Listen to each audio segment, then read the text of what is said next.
శ్రీ రమణ చతుస్సూత్రి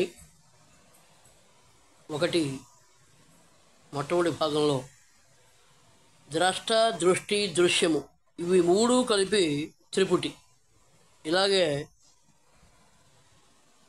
ద్రష్ట అంటే జ్ఞాత, చూచేవాడు, జ్ఞానము దృష్టి, దృశ్యము జ్ఞేయము. ఇప్పుడు ఒకటి దృష్టి దృశ్యం మీద ఉంటే అంటే జగత్తులో భాగమైనటువంటి శరీరం మీద ఉన్నప్పుడు అప్పుడు దృష్టిని అహంవృత్తి అంటారు. ఆ అహంవృత్తి అంటే దృశ్యము ద్రష్ట ఈ రెండు కలిపి వ్యాపారాలు, దృక్శక్తి వ్యాపారాలు అంటారు. దృష్టి బహిర్ముఖమైనప్పుడు ఉండే స్థితి ఈ విధంగా ఉంటుంది అని చెప్తున్నారు. అలాగే రెండవ పాయింట్లో దృష్టి ద్రష్ట మీద ఉన్నప్పుడు దృశ్యముల నుండి దృష్టి వైదొలుగుతుంది. దృశ్యరహితమైన స్థితిలో ద్రష్ట కూడా లేకుండా పోతుంది. అప్పుడు దృష్టి అహంవృత్తిగా ఉండదు.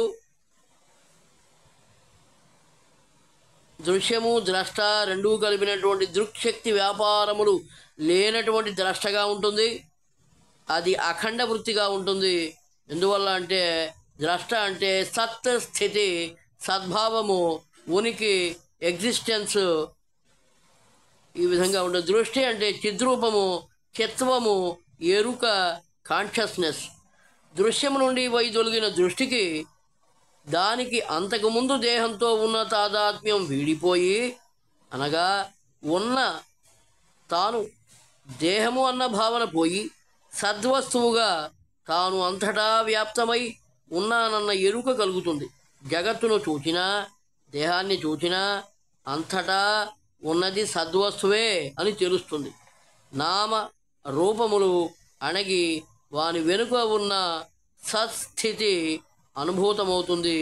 ఇదే అఖండాకార వృత్తి. దృక్శక్తి వ్యాపారము లేని ద్రష్ట అని అక్కడ దృష్టి ద్రష్ట మీద ఉంటే జరిగేటువంటిది చెప్పబడుతూ ఉన్నది. 3 దృష్టి మీదనే నిలిచి ఉంటే అప్పుడు అది దృష్టి యొక్క దృష్టిగా, జ్ఞానము యొక్క జ్ఞానముగా, అవేర్నెస్ ఆఫ్ అవేర్నెస్గా, ఎరుక యొక్క ఎరుకగా ఉంటుంది. జ్ఞానముతో జ్ఞానమును తెలుసుకోవటం ఇదే అహం అస్మిగా, అస్మిగా అనుభవంలోకి వస్తుంది. అహం స్ఫరణం అంటే ఇదే. అంటే తాను అనంత చక్షుర్మాత్రంగా, తుదిలేని కన్నుగా, ఇన్ఫైనైట్ ఐగా, కన్నుగా అఖండ అనంత ఆత్మస్ఫరణంగా ఉండటం అనేటువంటిది ఈ దృష్టి మీద నిలిచి ఉన్నప్పుడు జరిగేటువంటిది చెప్తూ ఉన్నారు. 4 ఇక దృష్టిగా నిలిచి ఉన్నప్పుడు అనే చెప్తూ ఉన్నప్పుడు బాహ్య జగత్తును చూచే బహిర్ముఖ దృష్టిగా కానీ, చూచేవాడిని చూచే అంతర్దృష్టిగా కానీ ఉండకుండా, బాహ్య జగత్తును చూచే బహిర్ముఖ దృష్టిగా కానీ, చూచేవాడిని చూచే అంతర్దృష్టిగా కానీ ఉండకుండా కేవలం దృగ్మాత్రంగా ఉంటే తెలుసుకోవడానికి, తెలుసుకోకుండా ఉండటానికి అన్యమేదీ లేకుండా తన్ను తాను తెలుసుకోవటం కానీ, అన్యమైన దాన్ని తెలుసుకోవటం కానీ లేని కేవలం తెలివిగా, జ్ఞప్తిగా, ఎరుకగా నిలిచి ఉంటే స్వసంవేదనం, పరసంవేదనం అనేవి ఏవీ లేని సంవేదన మాత్ర రూపంగా ఉంటే, ఎరుగుటకు కానీ తెలుపుటకు కానీ అన్యమేదీ లేక తనకు తానుగా వెలిగే తత్వంగా ఉంటే, స్వయం జ్యోతిగా ఉంటే అది స్వరూపస్థితి. నిష్ప్రతియోగికమైనట్టి కైవల్య స్థితి అంటే దృష్టిగా, కేవల దృష్టిగా ఉండటమే. అనుభవాన్ని కూడా పక్కన పెట్టేసి, అన్నిటినీ పక్కన పెట్టేసి తనకు తాను ఎలా ఉంటాడో అలా ఉండటం అనేటువంటిది కైవల్య స్థితి అని చెప్పబడుతూ ఉన్నది. ఇక రెండవ పాయింట్, మొత్తం 36-40 పాయింట్లు ఉన్నట్టున్నాయి. 5 పాయింట్లు తీసుకుంటే 42 పాయింట్లు ఉన్నాయి. ఈ 42 పాయింట్లలో రెండవ పాయింట్లోకి వస్తున్నాం. ఈ రెండవ పాయింట్లో అంటే రెండవ అంశంలో ఒకటి దృశ్యం మీద ఉన్నప్పుడు దృశ్యమే అది అవుతుంది. దృశ్యమే అవుతుంది. దృష్టి జగద్రూపకంగా ఉంటుంది. ద్రష్ట కూడా అందులో భాగంగానే ఉంటుంది. సినిమాను చూచే ప్రేక్షకుడు ఆ సినిమాలోని సినిమా ఈ రెండు తెర మీద సాగిపోయే చిత్రాలే అయినట్లు స్వరూపమయ్యి తెరలాగా ఉండే దృక్చైతన్యం మీద తోచే దృశ్యాలే దృశ్యములు రెండూను. ఇది దృశ్యం మీద ఉంటే జరిగేటువంటి పద్ధతి అది అని చెప్తున్నారు. రెండు దృష్టి ద్రష్ట మీద ఉన్నప్పుడు అహం వృత్తి అఖండ వృత్తి అవుతుంది. అంతా తానే అవుతుంది. నిరాకారమైన సత్తా మాత్రంగా ఉంటుంది. అఖండము అనంతము అయిన ఉనికిగా ఉంటుంది. దీంట్లో దృక్శక్తి వ్యాపారములు ఏవి ఉండనటువంటి స్థితిలో అఖండ వృత్తిగా ఉంటుంది. అంతా తానే అవుతుంది. నిరాకారమైన సత్తా మాత్రంగా ఉంటుంది. అఖండము అనంతము అయిన ఉనికిగా ఉంటుంది.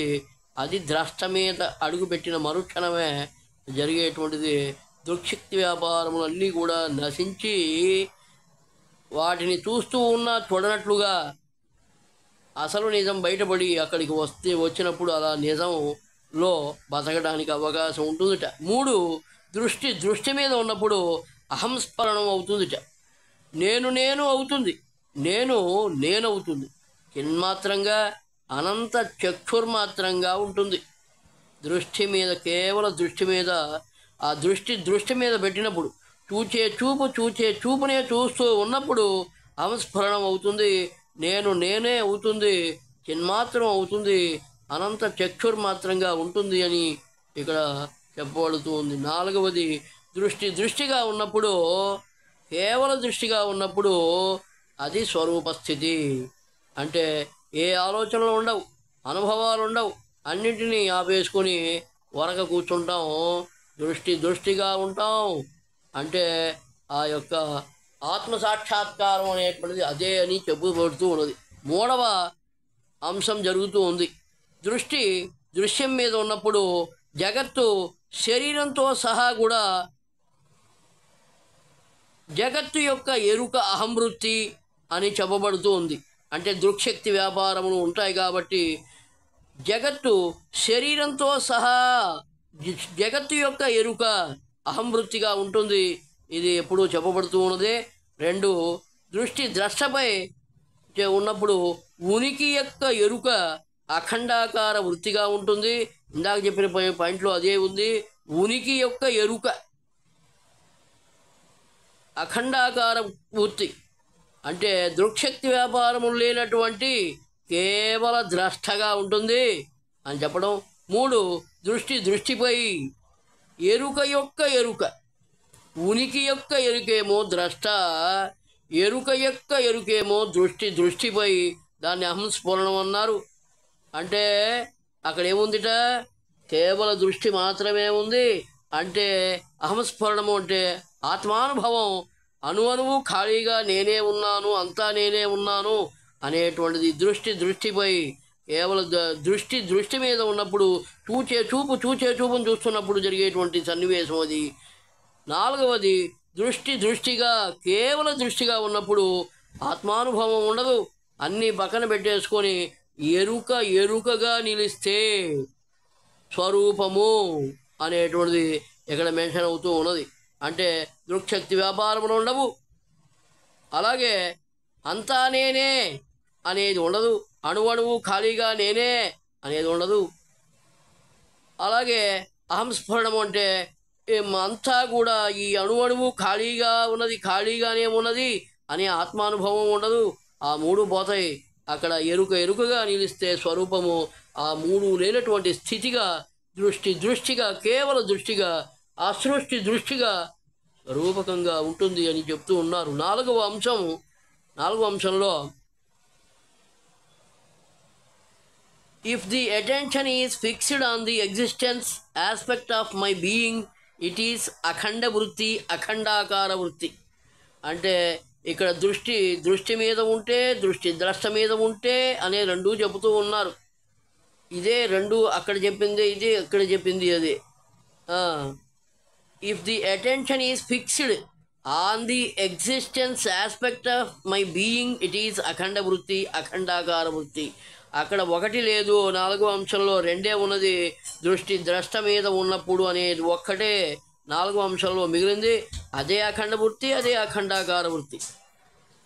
అంటే దృక్శక్తి వ్యాపారములు ఉన్నాయి, ఆ తర్వాత దృక్శక్తి వ్యాపారములు లేకుండా ఉన్నాయి అని చెప్పేది. 3 అంటే దీంట్లో 2 దృష్టి ద్రష్ట మీద అనే ఒక్క పాయింట్ చెప్పారు కదా. తర్వాత దృష్టి మీద ఉన్నప్పుడు if the attention is fixed on the consciousness aspect of my being it is అహంస్ఫరణం. ఇక్కడ అహంస్ఫరణంగా ఉంది, అణువణువు ఖాళీగా ఉన్నది అనే అనుభవం ఉన్నది, ఆత్మానుభవం, అదే అహంస్ఫరణం. తర్వాత 4వది ఇక్కడ కేవల దృష్టిగా ఉన్నది అనే దాంట్లో if the attention abides as mere attention as awareness or consciousness then it is స్వరూపం. ఇందాక చెప్పినట్టుగానే సేమ్. అక్కడ ఎటువంటి దృక్శక్తి వ్యాపారాలు లేవు, గట్టిగా చెప్పుకోవడానికి దృక్శక్తి వ్యాపారాలు లేవు. జగత్తుని చూసి జగత్తులో లీనమైపోయేటువంటి తత్వం లేదు. ఆ తర్వాత ద్రష్ట అంటే అదే కదా. ఆ తర్వాత అహంస్ఫురణం అంటే అణువణువు ఖాళీగా నేనే ఉన్నాను, అంతా నేనే ఉన్నాను అనే అహంస్ఫురణము అనేటువంటిది లేదు. ఆ రెండూ లేనటువంటి స్థితి ఏమీ అనుభవాన్ని కూడా ఏమీ పెట్టుకోకుండా కేవలం తన దృష్టి మీదనే, అసృష్టి దృష్టి మీదనే దృష్టి పెట్టుకుని అలా ఉంటుంది. దాని స్వరూపము, దాన్నే అసృష్టవు మౌన సమాధి దృష్టి అని అంటాం. అక్కడే శాశ్వత సమాధి, అక్కడ సమాధి అయిపోవడమే స్వరూపం, సమాధి అయిపోవడమే స్వరూపం. తర్వాత 5వ అంశం చెబుతూ ఉన్నారు. 1 దృష్టి జగత్తు మీద ఉంటే అహంవృత్తి, మళ్ళా అదే సబ్జెక్టు చెప్పిందే చెప్తూ ఉన్నారు. ఎందుకంటే గట్టిగా గుర్తుపెట్టుకోండి అని చెప్పడానికి. 5వ పాయింట్ దృష్టి జగత్తు మీద ఉంటే అహంవృత్తి అంటే ఏమిటా? దృక్శక్తి వ్యాపారములు ఉన్నాయి, జగత్ వ్యవహారాలు ఉన్నాయి. ఆ దృష్టిని జగత్తు అని అంటాం. ఆ దృష్టి అహంవృత్తి. అహంవృత్తి అంటే అక్కడ దృక్శక్తి వ్యాపారములు ఉన్నాయి అని చెప్పడం. 2 దృష్టి ద్రష్ట మీద ఉంటే జగత్తంతా కూడా సత్రూపకంగా, అహం స్వరూపకంగా, అఖండ వృత్తిగా, అంతా నేనుగా, ఇక్కడ అంతా నేనుగా చెబుతూ ఉన్నారు. దృష్టి ద్రష్ట మీద 5వ అంశంలో అక్కడ చెప్తూ ఉన్నారు ఆ విధంగా. అక్కడ ఏమిటి? దృక్శక్తి వ్యాపారాలు లేవు. వ్యాపారాలు లేనప్పుడు అంతా నేనుగానే ఉన్నది, అంతా నేనుగానే ఉన్నది, అఖండాకార వృత్తిగా ఉన్నది అని దృక్శక్తి వ్యాపారాలు లేని కేవలమైనటువంటి ద్రష్ట అని చెబుతూ ఉన్నది కదా. ఆ తర్వాత 3 దృష్టి మీద ఉన్నప్పుడు సకలమును సాక్షిగా, స్వయం జ్యోతిగా, తెరగా, ఆకాశముగా, అస్మి అనే స్ఫురణముగా, ఎరుక యొక్క ఎరుకగా, అహంస్ఫురణముగా. మళ్ళీ అదే సబ్జెక్ట్, అదే దాని విధానంలో అదే జరుగుతోంది. అక్కడ మళ్ళా అహంస్ఫురణం అంటే ఒకటే మాట, అణువు ఖాళీగా నేనే ఉన్నాను అంటే అక్కడ ఎవరికి ఏ అనుభవం జరిగితే ఆ అనుభవం అహంస్ఫురణం. అహంస్ఫురణం ఏది ఒకదాన్ని పట్టుకుంటావు, శూన్యం అంటావు, మహాశూన్యం అంటావు, తర్వాత ఖాళీ అంటావు, అంతా కూడా ఖాళీ, అణువు ఖాళీగా ఉంది కాబట్టి అదే నేను అని అనుకుంటావు. అహంస్ఫురణం మిథ్యా అని తర్వాత విషయం అది. అహంస్ఫురణం అంటే నీకు నీ యొక్క స్వరూపం యొక్క సాక్షాత్కారం. ఏమయ్యా? ఖాళీ, శూన్యం, మహాశూన్యం, ఖాళీ, చెట్ట చివరికి వచ్చింది ఖాళీ. కాబట్టి అదే అహంస్ఫురణం. అణువు ఖాళీగా నేనే ఉన్నాను, అంతటా నేనే ఉన్నాను అని ఇక్కడ అహంస్ఫురణం అనేది చెప్తూ ఉంటుంది. దృష్టిగా నిలిచి ఉంటే అంతరమున నివాత దీప కళికగా, బాహ్యమున అంతరమున నివాత దీప కళికగా, బాహ్యమున నిస్తరంగా సముద్రముగా ఉండే స్థితి. వ్యవహారములో చచ్చిన గొర్రె కన్నువలే స్వేనఛాయగా ఉదాసీనంగా ఉండటం. అంటే చూస్తూనే చూడకుండా ఉండటం, చేస్తూనే చేయకుండా ఉండటం, మాట్లాడుతూనే మాట్లాడకుండా ఉండటం అనేది ఈ కేవల దృష్టిగా నిలిచినప్పుడు ఊరక కూర్చుండే దాంట్లో ఇదే జరిగేది. చూస్తూ ఉన్నా చూడనట్లుగానే ఉన్నట్టు ఉదాసీనంగా ఉంటారు, మాట్లాడుతూ ఉన్నా మాట్లాడనట్టుగా ఉదాసీనంగా ఉంటారు, కర్మలు వరుస్తున్నా కూడా కర్మలు చేయనట్లుగా ఉదాసీనంగా ఉంటూ ఉంటారు. దృష్టిగా నిలిచిన అంటే అసృష్టి మీద దృష్టి నిలుపుకున్నప్పుడు ఆ విధంగా పొడిగా అంటే ఎక్కువ లోతుగా జ్వరపడకుండా ఉండే విధంగా అట్లా ఉంటారు. మాట్లాడుతున్నా మాట్లాడినట్టుగా ఎక్కువ మాట్లాడరు కాబట్టి దాన్ని ఉదాసీనత అంటారు. 6వ పాయింట్ వచ్చేటప్పటికి దృష్టి జగద్దృష్టి ఘట దృష్టి అని 6వ అంశంలో చెప్తున్నారు. దృష్టి జగద్దృష్టి ఘట దృష్టి ఈ మొత్తం ఒకటే. దీన్ని ఖండ సృష్టి దృష్టి అంటారు, అహంవృత్తి అంటారు, దేహాత్మ భావన రూపం అంటారు, ఐఆమ్ ది బాడీ ఐడియా, నేను ఈ శరీరాన్ని అని చెబుతూ ఉంటారు, నేను తలపు అని అంటూ ఉంటారు, జగత్తును చూచే ద్రష్ట. సేమ్ సబ్జెక్ట్ అదే, అయితే దాంట్లో పదాలు వేరుగా వచ్చినాయి. ఖండ సృష్టి దృష్టి ఖండ దృష్టి అన్నారు, అది ఖండ సృష్టి దృష్టి అని అవగాహన చేసుకోవడం జరుగుతుంది. అహంవృత్తి అంటే దృక్శక్తి వ్యాపారాలు ఉంటాయి, దేహాత్మ భావన రూపం ఉంటుంది. అంటే I am the body idea, what is your name, I am Donepudi Balaramurthy అని అన్నట్టయితే దృశ్య జగత్తులో ఉన్నట్టే అహం దృక్శక్తి వ్యాపారాల్లో ఉన్నట్టే లెక్క అని చెప్పబడుతూ ఉంది. నేను తలపు అనేటువంటిది కూడా ఆ జగత్తును చూచే ద్రష్ట అది కూడా ద్రష్ట అని చెప్పినా కూడా జగత్తును చూస్తున్నాం కాబట్టి దృక్శక్తి వ్యాపారాల్లో కలిసిపోయినటువంటి ద్రష్టగా దృష్టి జగద్దృష్టి ఘట దృష్టి దృశ్యం మీద ఉన్నప్పుడు జరిగేటువంటిది. ఆ ద్రష్టలో జగత్తు ఉంది కాబట్టి అది ఏమిటి, దృష్టి జగద్దృష్టి ఖండ సృష్టి దృష్టి, అది పేర్లు అదే. 2వ పాయింట్లో అంటే 6వ అంశంలో 2వ పాయింట్ ద్రష్ట దృష్టి అని చెబుతూ ఉన్నాం. ఇది అఖండ దృష్టి అంటే అఖండ సృష్టి దృష్టి అని అర్థం చేసుకోవాలి. అహమస్మి దృష్టి, అఖండాకార వృత్తి, సర్వాత్మభావం, సర్వాహంభావం, ఉనికి యొక్క ఎరుక. Consciousness is consciousness of its own existence, awareness is awareness of it's being.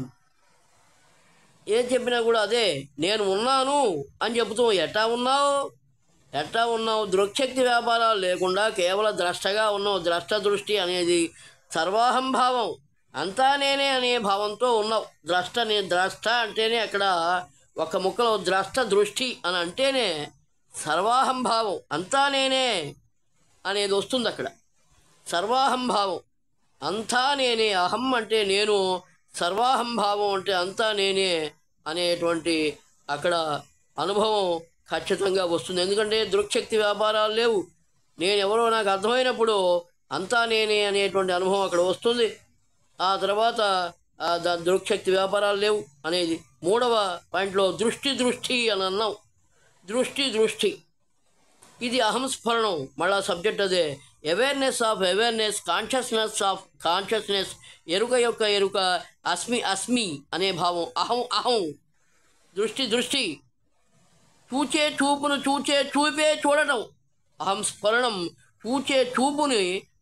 చూపే చూసుకుంటూ నువ్వు కూర్చోవటం.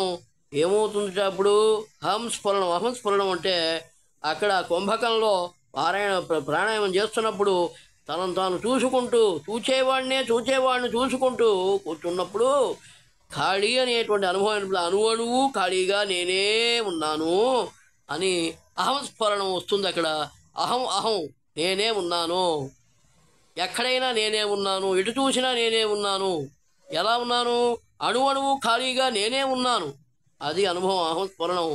తర్వాత 4 దృష్టి మాత్రంగా కేవల దృష్టిగా ఉన్నప్పుడు as mere being, as mere awareness, సత్తామాత్ర స్థితి, స్వరూపస్థితి, చిత్స్వరూప మాత్రము, చిదాకార రూపము, సత్స్థితి, స్వస్థితి, చిత్ స్థితి, సదాకారము, అహంస్ఫురణము సైతము లేని స్థితి.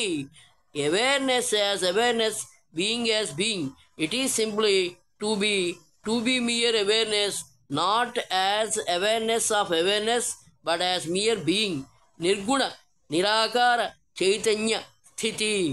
దీన్నే నిరాకార సహితం అనేటువంటి దాంట్లో కూడా ఇప్పుడు చెప్తూ ఉన్నారు. నిరాకార చైతన్య స్థితి, నిర్గుణ, గుణాలు లేవు, నిరాకార చైతన్య స్థితి, నిరాకారము అని ఇక్కడ చెబుతూ ఉన్నారు. కేవల దృష్టి, అసృష్టి మీద దృష్టి,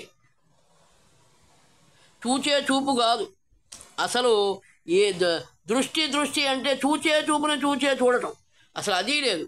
చూచే చూపును చూపు చూడటం అనేది లేదు. ఆ తర్వాత దృక్శక్తి వ్యాపారాలు లేవు. ఆ అణువు ఖాళీగా నేను ఉన్నాను అనే గొడవ లేదు. దాంట్లో ఇది లేదు. కేవలం దృష్టి మాత్రంగా, అసృష్టి దృష్టిగా. అక్కడ అసృష్టి అంటే ఎక్కడా కూడా పుట్టలేదు, గెట్టలేదు, ఎట్లా ఉన్నదో అట్లా ఉన్నది. అది అనుభవానికి రాదు, అవ్యక్తంగా ఉండేటువంటి దృష్టిగా ఉంటుంది. అట్లాగే ఉండిపోతూ అక్కడే మౌన సమాధి, శాశ్వత సమాధి స్థితిగా అక్కడే ఉంటున్నట్టుగా అట్లాగే ఉండిపోతాం. దాంట్లో ఎటువంటి రియాక్షన్స్ బయటికి రావు. ఫలానాది అని చెప్పడానికి ఏమి ఉండదు. కేవలం దృష్టి మాత్రంగా ఉండిపోతాం, అసృష్టి దృష్టిగా ఉండిపోతాం. అది ఎప్పుడూ జరుగుతున్నదే. అట్లా ఉంచండి. తర్వాత 7వ పాయింట్, 7వ అంశం చెప్తున్నారు. ఇక్కడ దృష్టి దృశ్యం మీద లేదుట.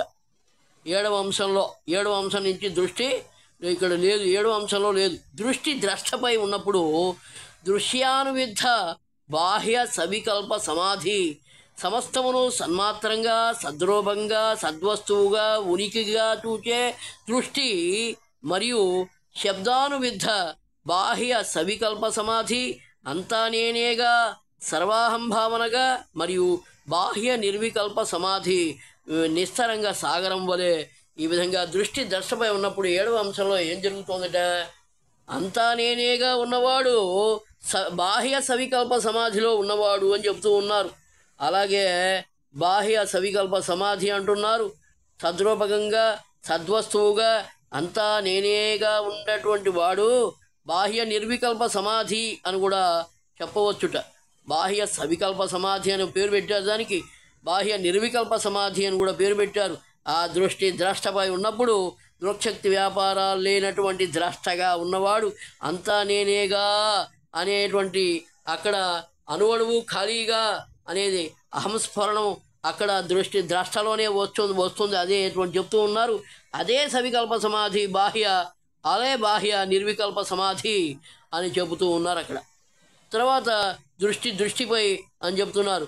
దృశ్యానువిద్ధ ఆంతర సవికల్ప సమాధి, చూచే చూపే చూసుకుంటూ కూర్చునేటువంటి ధ్యానం చేస్తున్నవాడు ఎవరైతే ఉంటారో వాళ్ళు ఆంతర సవికల్ప సమాధి, సాక్షి చైతన్యము, సర్వసాక్షి, కామాది సంకల్పములకు సాక్షి, తలపులకు సాక్షి. ఏ తలపులకు? అంతా కూడా నేనే అనేటువంటి దాంట్లో ఉంటాడు. అణువణువు ఖాళీగా అహంస్ఫరణంగా ఉన్నటువంటి వాడు అక్కడ అదే ఉంటాడు, ఇక్కడ ఇదే స్థితిలో ఉంటాడు. కానీ ఇక్కడ ఇది ఏ చెప్పినా కూడా ఇదే ఆంతర సవికల్ప సమాధి, అలాగే ఆంతర నిర్వికల్ప సమాధి అని చెబుతూ ఉన్నారు. ఏం చేసినా రెండు ఒకే రకంగా ఉంది. అంతా నేనేగా ఉన్నావు. దృష్టిపై ఉన్నా కూడా అదే విధంగా ఉంది. ఏ విధంగా ఉంది? అణువణువు ఖాళీగా నేనే ఉన్నాను అనే అహంస్ఫరణం అనేటువంటిది ఒకటి ఉంది. అదృక్శక్తి వ్యాపారాలు లేనటువంటి ద్రష్టగా ఉంది. ఈ రెండు కూడా అదే బాహ్య సవికల్ప సమాధి, బాహ్య నిర్వికల్ప సమాధి, ఆంతర సవికల్ప సమాధి, ఆంతర నిర్వికల్ప సమాధి. ఈ రెండు దృష్టులు వల్ల అక్కడ జరుగుతోందిట. కేవల దృష్టిగా ఉన్నటువంటి వాడు స్వరూపం నిష్ప్రతియోగిక బ్రహ్మంగా సహజ నిర్వికల్ప సమాధిగా ఉంటాడట. చెప్పాక అసృష్టి దృష్టి మీద దృష్టి పెట్టుకొని అలాగే కూర్చుంటాడు. ఎటువంటివి అక్కడ ఏమీ అక్కడ చిత్తులో ఏమి స్ఫురించవు, సత్తుగా ఉంటాడు. అంటే అలా ఉంటాడు అంతే. చిత్ అనేది ఉండదు, అంటే బొమ్మలు కనపడవు, ఎటువంటి అనుభవాలు లేనటువంటి అలా ఉంటాడు. కేవలం దృష్టిగా అక్కడ స్వరూపంగా ఉంటాడు. ఆ యొక్క ఆ అసృష్టి దృష్టి మీద అలా ఉండిపోయేటువంటి వాడు సహజ నిర్వికల్ప సమాధిలో ఉన్నట్టుగా చెప్పబడుతూ ఉన్నది. 10 అంశాలు చూద్దాం ఈ పూట. 8వ అంశం వచ్చేప్పటికి ఒకటి దృశ్యం మీద ఉన్నప్పుడు ఒకటి చెప్తున్నారు దాంట్లో. దృష్టి జగత్తుపై ఉంటే ఈ జగత్తు అంతా ఈశ్వర స్వరూపమే అని భావించి పూజించాలి, సేవించాలి. అష్టమూర్తులు సర్వమా ఈశ్వరుడును దృష్టితో గుతసేవ దేవతా పూజ. ఉపదేశారం 5. కర్తర్పిత ఫల నిష్కామ్య కర్మంబు చిత్తశుద్ధి నొసగి చేర్చును దారి. ఉపదేశారం 3. కాబట్టి దృశ్యంపై ఉన్నప్పుడు ఈ అంతా కూడా సర్వం కూడా ఈశ్వర స్వరూపకం అని, ఆ దృక్శక్తి వ్యాపారాల్లో ఉన్నా కూడా అంతా ఈశ్వర స్వరూపమే అని భావించాలి, పూజించాలి, సేవించాలి అని 8వ అంశంలో చెబుతూ ఉన్నారు. అట్లా ఉన్నవాళ్ళు కనుక ఉన్నట్టయితే. 2, దృష్టి ఈశ్వరునిపై ఉంటే, ఒకవేళ ఈశ్వరునిపై ఉన్నప్పుడు ఈశ్వరుడు కూడా దృశ్యమే, నామం కూడా దృశ్యమే. కాబట్టి ఆ ఈశ్వరునికి అనన్యంగా ఉండే నేనును అతడే నేను అనే భావంతో, అభేద భావనతో ఆరాధించాలి. భావభేదము కంటే పరుడు నేనడు, భావన అభేదమే పరమోత్తమమగు. ఉపదేశారం 8 ప్రకారంగా ఎవరిని పూజిస్తున్నావో వారు నేనే అనుకుని పూజ చేసుకుంటూ కూర్చోవాలట. ఆ విధంగా ఒకవేళ దృశ్యం మీద ఉన్నప్పుడు ఎవరిని పూజ చేస్తున్నావో వారు నేనే. వినాయక చవితి పూజ చేస్తున్నావు, వినాయకుడు నేనే. కాబట్టి వినాయకుడిని నేను పూజ చేసుకుంటూ కూర్చున్నాను, నా మీద నేనే పూలు వేసుకుంటూ ఉన్నాను. ఆ విధంగా వినాయకుడిని నేనే. ఈశ్వరుడు అదే చెప్తున్నారు. దృష్టి ఈశ్వరునిపై ఉంటే ఈశ్వరుడు కూడా దృశ్యమే అవుతారు. ఆ ఈశ్వరునికి అనన్యంగా ఉండే నేనును అతడే నేను అనే భావంతో, అభేద భావనతో ఆరాధించుకుంటూ ఉండాలి. భావభేదము కంటే పరుడు నేనడు, భావన అభేదమే పరమోత్తమమగు. ఉపదేశారం 8. ఆ విధంగా నడుస్తోంది. దృశ్యం మీద ఉన్నప్పుడు ఎంత బాగుందో. దృష్టి ప్రాణం మీద ఉన్నప్పుడు, ఈ ప్రాణం మీద ఉన్నప్పుడు ప్రాణము దృశ్యమే. ప్రాణరోధం ద్వారా మనస్సును నిగ్రహించి ఆ మనస్సును ఆత్మవిచారాభిముఖం వనరిస్తే మనస్సు నశించే దారి దొరకి మనోనాశనం అవుతుందట. ప్రాణరోధము చేత బద్ధమనమును పోనీయు ముఖదారి హాని చెందునది. ఉపదేశారం 14.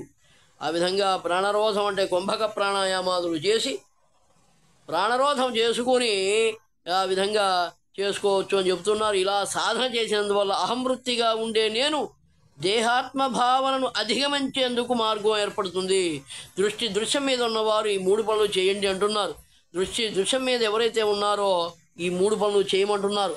ఇలా సాధన చేసినందువల్ల అహంవృత్తిగా ఉండే నేను అంటే దృక్శక్తి వ్యాపారాల్లో ఉండే నేను దేహాత్మ భావనను అధిగమించేందుకు మార్గం ఏర్పడుతుంది అని చెప్తున్నారు. దృష్టి ద్రష్టపై ఉన్నప్పుడు 2వ పాయింట్లో 8వ అంశంలో 2వ పాయింట్లో దృష్టి ద్రష్టపై ఉన్నప్పుడు 1 దృష్టి మనస్సు మీద అనగా ద్రష్ట మీద నిలిచి ఆ మనస్సును పరిశీలిస్తే మనస్సు అనేది లేనే లేదని తెలుస్తుంది. పామును పరీక్షగా చూస్తే అది పాము కాదు, త్రాడు అని తెలిసినట్లు నేనుగా పూర్ణమైన తానుగా అనుభూతమవుతుంది. మనస్సు స్వరూపము మరువక నేరుగా మన మనునది లేదు మార్గము సూటి. ఉపదేశారం 17. నేనడంగిన చోట నేను అనుచు తానుగా తోచును తాను పూర్ణంబు. ఉపదేశారం 20. ఈ విధంగా చెప్తున్నారు. దృష్టి దష్ట మీద ఉన్నప్పుడు అఖండాకార వృత్తి కదా. అఖండాకార వృత్తి అంటే దృక్శక్తి వ్యాపారాలు ఏవీ లేని కేవల ద్రష్ట. దాన్నే దృష్టి అని కూడా చెప్పవచ్చు, చూపే అని చెప్పవచ్చు. దాన్ని కేవల ద్రష్టని దృష్టి అని కూడా చెప్పవచ్చు. కాబట్టి అలా ఉంటుందిట దృష్టి. 2 ఈ దృష్టి ద్రష్టపై అనే దాంట్లో 2వ పాయింట్ ఉంది. నేను పుట్టిన చోటును అనగా ద్రష్ట యొక్క మూలాన్ని వెతికితే కూడా నేను నశించి నేను సాక్షాత్కరిస్తుంది.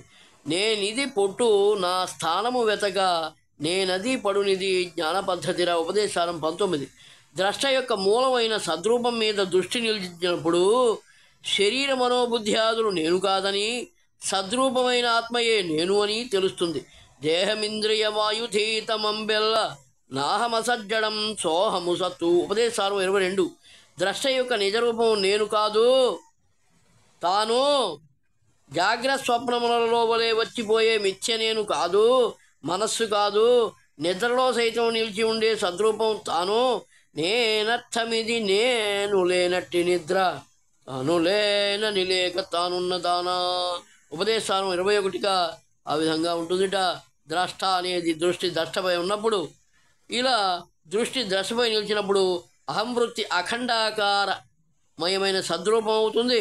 సర్వాత్మ భావన అనుభవంలోకి వస్తుంది. ఇది అఖండ వృత్తి, అఖండాకార వృత్తి. అఖండ సృష్టి దృష్టి, అఖండాకార వృత్తి అన్నారు. అంటే ఏంటి? అక్కడ ఖండద్రష్ట దృష్టి అని కూడా చెప్పబడుతుంది. అక్కడ ఖండద్రష్ట దృష్టి, అఖండ సృష్టి, అఖండ సృష్టి దృష్టి కాస్త అఖండాకార వృత్తి అంటే అఖండ ద్రష్ట దృష్టి. ఖండద్రష్ట దృష్టి అని కూడా చెప్పవచ్చు, అఖండ ద్రష్ట దృష్టి అని చెప్పవచ్చు. ఈ విధంగా ఉంటుందిట. అంతా నేనే అని చెప్పినట్టుగా ఎవరిని చూస్తున్నావో వారు నేనే,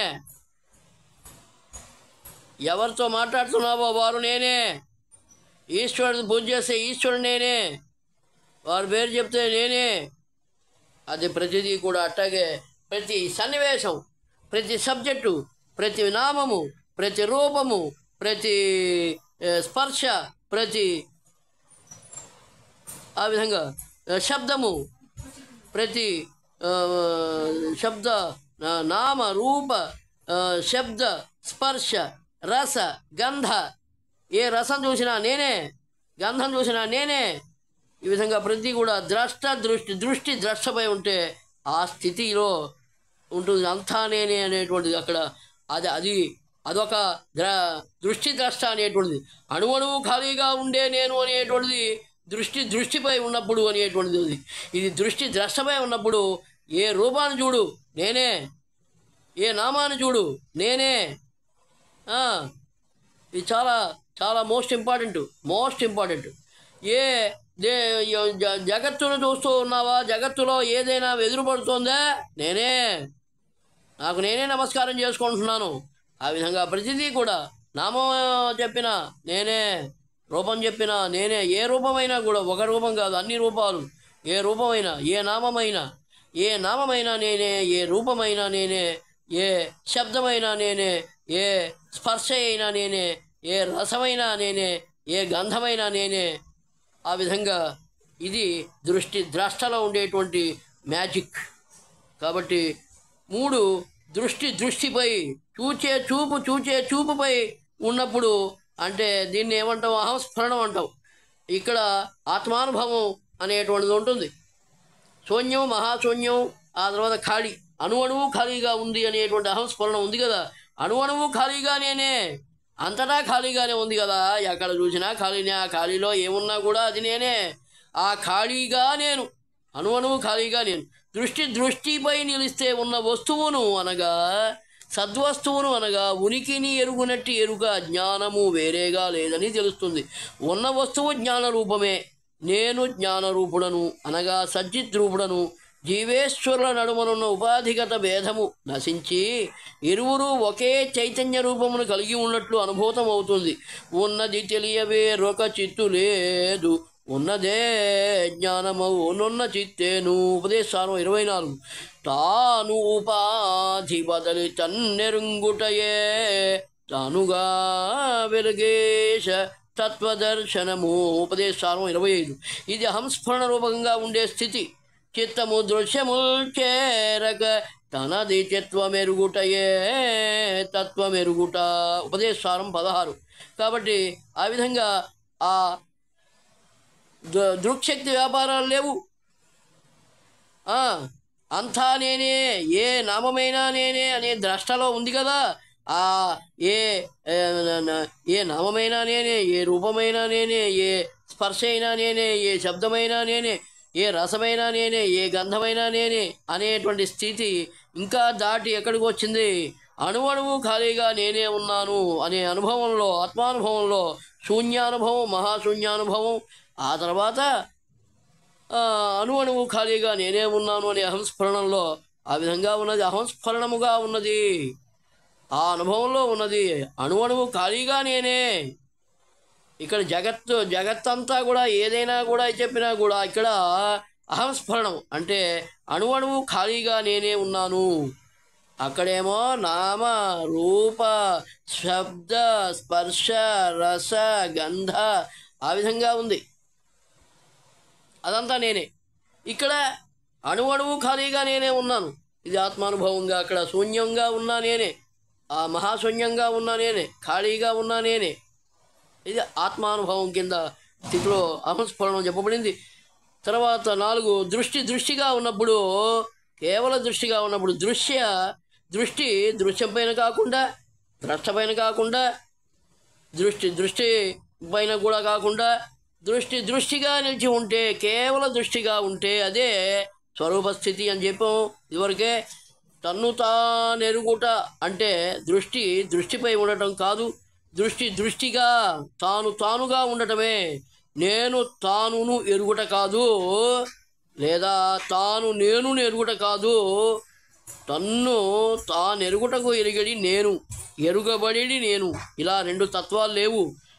దృష్టి మీద నిలవాలని చూడగానే దృగ్మాత్ర స్థితి ఏర్పడుతుంది. తాను నెలకొని ఉంటుంది, నేను నశిస్తుంది. ఉన్నది ఒకే చైతన్యం, అదే అస్తిత్వం కూడా. ఎరుకయే ఉనికియే ఎరుక. ఎరుకను తెలుసుకోవటం అంటూ ఏమీ లేదు. వ్రేలును తాకనట్లు, కన్ను తనను తాను చూడలేనట్లు, ఎరుక తన్ను తాను ఎరుగుట అనేది ఉండదు. దృష్టిని తెలుసుకోవటం అంటే దృష్టిగా ఉండటమే. ఇది అనంత జ్ఞాన చక్షుర్మాత్ర స్థితి. స్వసంవేదనం, పరసంవేదనం లేనటువంటి సంవేదన మాత్ర స్థితి, స్వరూపస్థితి. ఎందుకంటే ఉనికి ఎరుక అయినప్పుడే అది ఉనికి. ఎరుక లేని ఉనికి ఉండదు. దీని ఉనికి కానట్టి ఎరుక కూడా ఉండదు. ఎరుక అనేది లేని వస్తువు అయితే అది లేనిదే కనుక దేన్నైనా ఏం తెలుసుకుంటుంది? తానుగా ఉనికియే తన్నెరుంగుటరా. తాను రెండెక్కడ తన్మయ నిష్ఠ. ఉపదేశానం 26.